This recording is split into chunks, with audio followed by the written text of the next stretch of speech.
I am going to talk to you about corpse roads. These ancient paths, now largely lost the peace of time and are mistaken for footpaths, or have since become footpaths and sheep paths, would once have littered the countryside, particularly here in the UK and in Ireland. And the history of these fascinating paths, and it's important to mention actually that there are a good number that are still marked, and there are some in Devon, in Somerset, in Cumbria, in the Lake District, and do excuse the noise of my cats running around, and also in Shropshire, amongst other places as well. That's a handful of examples that you can still go and see and go and walk. Corpse roads.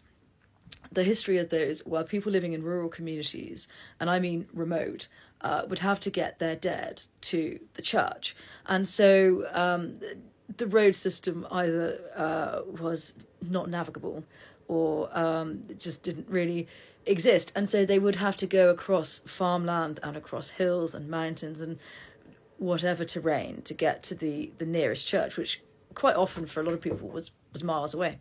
And so taking a coffin is problematic when you're doing it on foot. And so they would carve into the landscape through use.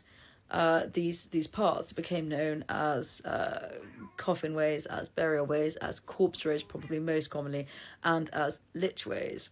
Now, interestingly, lich ways, there are also lich gates. And a lich gate you can see here at the beautiful St George's in Clun, which is a very pretty church in a very pretty little town in South Shropshire, well worth visiting. But you can see here, this is a lich gate, and this will probably be familiar to a lot of you. And they would have seats inside, many of them would, because you could put the coffin in there, and then it would be able to be guarded by people, so in later centuries by body snatchers, and the like. But actually the idea of that was to be able to keep watch over the coffin. That's why they were seating in there, and you'll still see that to this day.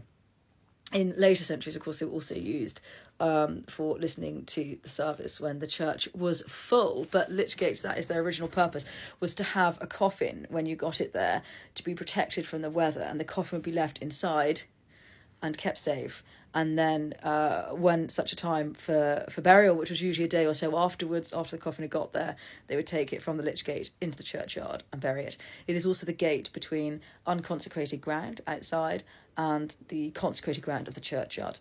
There is a long-held belief that the spirit of the most recently buried in the churchyard will wait in the lich gate and will watch over until the next person buried does so, and then their spirit will guard. And so it's been going on for centuries, or so many people believed for a very long time.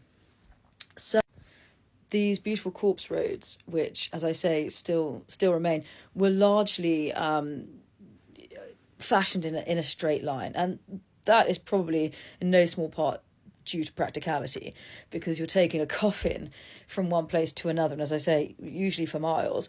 You would prefer something that was in a straight line, makes things a lot easier for you.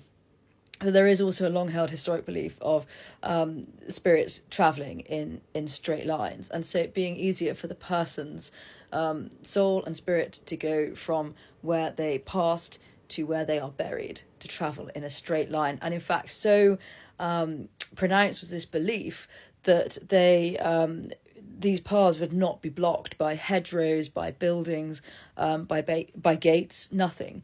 They would be a largely straight route, as much as the land would allow, to the churchyard. And in fact, they would not plough the corpse path as well. So even if it's right through the middle of a field, they would leave that strip through superstition to be left to be worn away largely by walking, but it was not ploughed or touched. It was left. And so these fascinating routes were walked for centuries by our ancestors, who really had this deep planted belief in the importance of getting somebody to consecrated ground. It's fascinating, amazing.